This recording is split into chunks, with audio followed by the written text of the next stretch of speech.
Golly Park, Bubba Sparks. Booty, booty, booty, booty, rockin' everywhere. Booty, booty.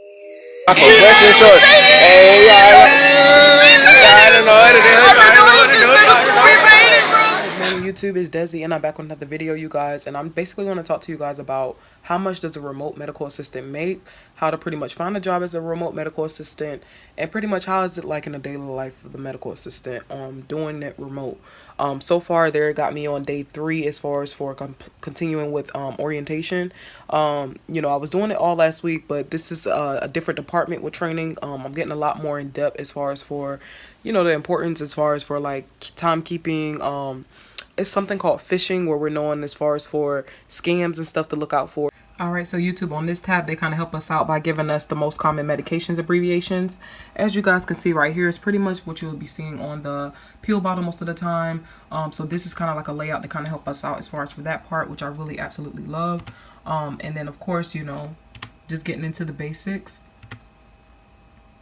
And I really feel like this helps us out because at the end of the day, when working with the practice and whichever physician we're going to get assigned to, this can kind of be like a layout to kind of help us out. So pretty much this is kind of like refresh our memory when working in the medical field. So pretty much working as a remote medical assistant, they do have this layout for you, so just in case if anything happens, you can kind of have something to rely back on. This is something like similar to what I'm doing, just kind of training to know the importance of certain items that I'll be using on an everyday basis. Alright, so YouTube, they also prepared for us abbreviations for if you're working in OBGYN.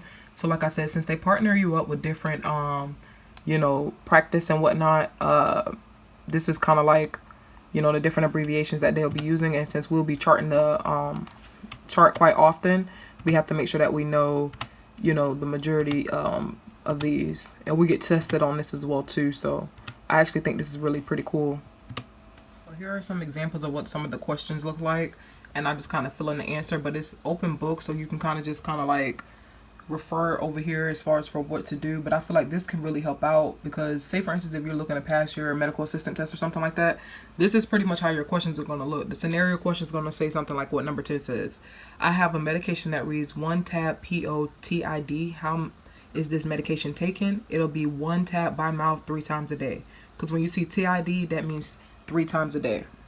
Right there, right there. What's up, YouTube? It's Desi and I'm back with another video, you guys. So with this video, I'm going to talk about what is it like in a day of the life of a remote medical assistant. Pretty much, I do get paid more as far as for being a remote medical assistant than I was versus an in-office medical assistant. Pretty much right now, I've been just basically doing a training, as you guys can see, just covering over certain prefixes and stuff as far as for medical terminology.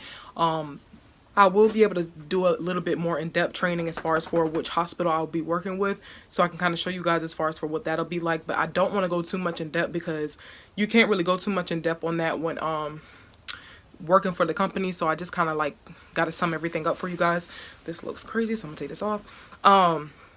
Most people want to know how to get a remote job, how to get a remote medical assistant job with no experience. So basically, of course, I already have experience with that, but I always tell you guys, in order to get a remote job with no experience, you have to go on Indeed. Indeed is the key for any medical job you're looking for, really any job that you're looking for, because Indeed is hiring like non-stop. How much do I get paid as far as for a medical assistant working remote? So currently I get paid $20 an hour.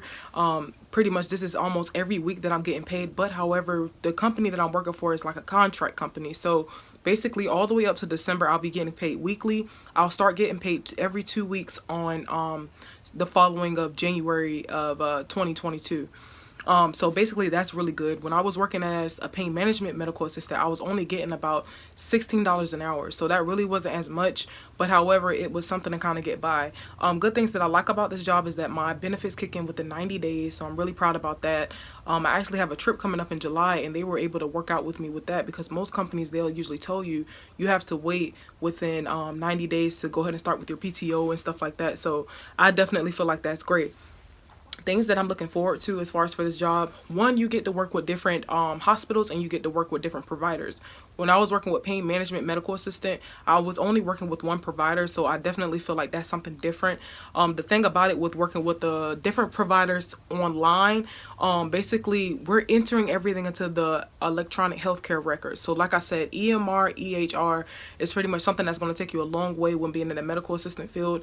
The ones that we use for both jobs currently is eClinicals, and eClinicals is pretty much easy to navigate. So I'm going to see today as far as for how do they want me to enter those type of information. But of course it'll be the same usual that I was doing with telehealth with pain management, whereas I was entering the going over the medications, making sure they're still good on taking their medications, going over the past history, surgical history, family history, you know, systems of reviews as far as for, you know, what relates to the patient as far as for joint pain or high blood pressure, those type of things. And then of course I'll have to enter the vital signs. My only question is I want to see how does it work. Like, will I be listening to what's going on in the room? I just want to know as far as for how will that work. But however, I will be finding out that a little bit more today. Most people want to know as far as for why did I switch to remote. So I switched to remote because I feel like it's not as safe as far as for opening back up fully for the patients. Now, of course, if I'm working, okay, so the two major, it's not safe nowhere, of course. It's not safe nowhere because the COVID is kind of everywhere. But however, the two major specialties I feel like that's a lot more at risk, I would say, is pediatric because you're working with kids, and pain management because you're working with a lot of elderly patients. Just like home health aid, those type of people are more at risk too because they're working with a lot of elderly patients, and elderly patients, they get sick fast. You know, they get sick fast and they have, you know, bad reactions and stuff like that, and that puts us at risk. There has been many times when working pain management as a medical assistant, and even though we have some of our patients, the majority of our patients will still be telemedicine, but however, we will still have some new patients come into the office and keep them spaced out. Keeping them spaced out didn't even work, you guys. Like, we would even give them a patient COVID-19 questionnaire sheet, and they would literally, you know, it has all those questions. Have you been out of the country? Have you been coughing? Have you been in contact with anybody with COVID? No. They answered no for all the questions. And the next thing you know, as soon as I get in the room, they're just like talking, and, you know, I'll start talking to them. So how's everything been? How's everything going? Well, I just came from my niece's house. She had COVID, but I didn't stay that long. And I'm just like, so you figured to wait till you got here to tell me that? And then this is my next question. Did you write that on a questionnaire sheet? Oh, no, because I figured that wasn't really related to me. If anything, that relates to my niece. And I'm just like, you're putting us at risk. Like, that's why I just feel like it's a lot more better to work from home right now. It's not a lot that's cleared out as far as for the COVID-19. So for the most part, I feel like working from home is definitely a better fit for me. The more that I find out with the job, the more I'll let you guys know. But I definitely feel like if you have the chance to go remote for medical assistant, take advantage of it because it's just so much going on right now, you guys.